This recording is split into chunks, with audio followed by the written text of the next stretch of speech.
सुचित्रा कमरे में काम कर रही थी कि उसकी 6 वर्षीय रुचि रोती रोती कमरे में आई। उसने पूछा भी पर रुचि बस रोए जा रही थी। उसके लिए रुचि को संभालना मुश्किल होता जा रहा था। अरे क्या हुआ बेटा, मेरी लाडो रानी क्यों रो रही है? पर रुचि थी कि रोना बंद ही नहीं किया। उसके पीछे पीछे उसका 12 वर्षीय भाई नमन भी आ गया। उसे देखकर सुमित्रा ने पूछा, नमन क्या बात है, रुचि क्यों रो रही है? माँ, सारी गलती इसी की है, जब पता है तो क्यों गई थी चाची के कमरे में? नमन का जवाब सुनकर रुचि रोते रोते ही चिल्लाई, क्या गलती है मेरी भैया, मैं तो खाना भी नहीं चाहती थी, पर अनुज ने अपने हाथों से बिस्किट खिला दिया, बस चाची ने चाटा मार दिया। रुचि की बात सुनकर नमन सुमित्रा की तरफ देखने लगा। सुमित्रा को समझते देर नहीं लगी थी कि बात क्या हुई होगी, पर रुचि तो अभी भी रोई जा रही थी। अपने पर्स में से पैसे ढूंढकर नमन को दिए कि एक बिस्किट का पैकेट ले आए और उसे रुचि को देकर जैसे तैसे चुप कराया। पर सुमित्रा के लिए अब सब कुछ असहनीय था। महज एक बिस्किट के लिए उसकी बेटी को चाटा मार दिया गया। चलिए पहले आपको मिलवाती हूँ सुमित्रा से। सुमित्रा संयुक्त परिवार की बड़ी बहू है, जहाँ सास ससुर सुमित्रा और उसके पति सूरज, देवर मोहन और देवरानी नंदा है। दोनों के दो दो बच्चे हैं, नमन और रुचि, आयुष और अनुज। एक ननद है जिसकी शादी हो चुकी है। ससुर जी के काम से रिटायरमेंट लेने के बाद घर का खर्चा दोनों भाई मिलकर उठाते हैं। पर समस्या यह है कि सूरज की इतनी इनकम नहीं है, जबकि मोहन का अच्छा खासा काम है। सूरज की मदद के लिए सुमित्रा भी अपनी तरफ से पूरी कोशिश करती है, पर ज़्यादा पढ़ी लिखी न होने के कारण वह साड़ी फॉल पीको का काम कर देती है।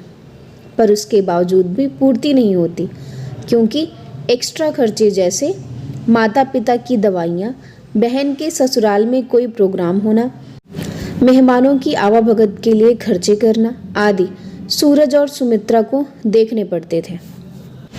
और उसकी देवरानी नंदा के तेज स्वभाव के कारण मोहन तो इन खर्चों से साफ साफ बच जाता था।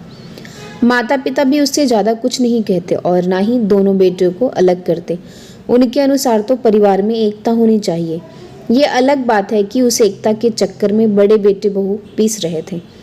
यहाँ तक कि नंदा मोहन खाने पीने की चीज़ें भी लाते तो अपने अलमारी में रख लेते और फिर मोहन उसका परिवार कमरे में ही बैठकर खाता।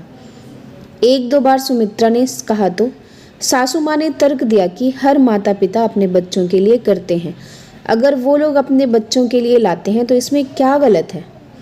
और जब नंदा को पता चला कि सुमित्रा को इस बात से दिक्कत है तो उसने तो अच्छा खासा हंगामा खड़ा कर दिया। घर की शांति के लिए सूरज ने सुमित्रा को ही चुप करने के लिए कहा, लेकिन आज की घटना के बाद सुमित्रा ने फैसला कर लिया कि उसे क्या करना है। रविवार को जब मेहमानों का आना हुआ तो बाहर से नाश्ता, नमकीन, बिस्किट वगैरह सब आया। तो जितना मेहमानों को सर्व होना था वह सर्व करने के बाद सुमित्रा ने बाकी का सामान अपने कमरे की अलमारी में ले जाकर रख दिया। मेहमानों के जाने के बाद जब घर के लोग खाना खा रहे थे तो उसके देवर मोहन ने कहा, अरे वह नमकीन आई थी, वह कहाँ है, ज़रा परोसो तो सही। पता नहीं कहाँ रखा है पैकेट, दिख ही नहीं रहा। उसकी देवरानी ने मुंह बनाते हुए कहा, वह पैकेट मैंने अपनी अलमारी में रख दिया है।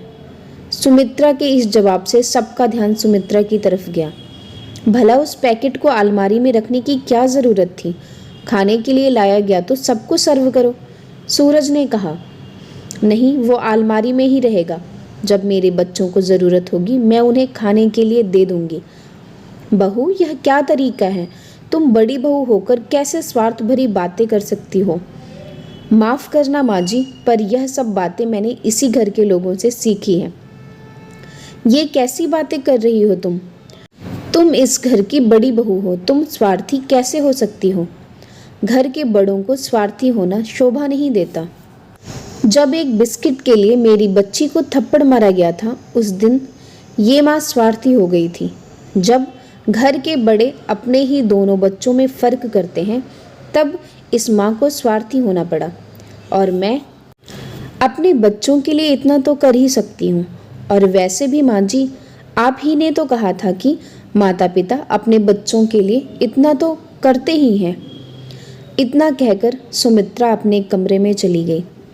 आज पहली बार न बोलने वाली बहू के मुंह से इतना सुनकर सब चुप हो गए, क्योंकि वह गलत नहीं थी।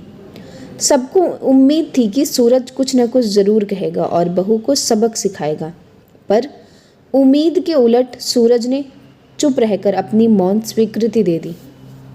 आखिर माता पिता को समझ में आ गया था कि एकता के चक्कर में घर में क्लेश बढ़ रहा है। उन्होंने छोटे बेटे बहू को भी बराबर खर्च देने के लिए कहा तो नंदा ने इस बात पर हंगामा कर दिया और खुद ही अलग भी हो गई।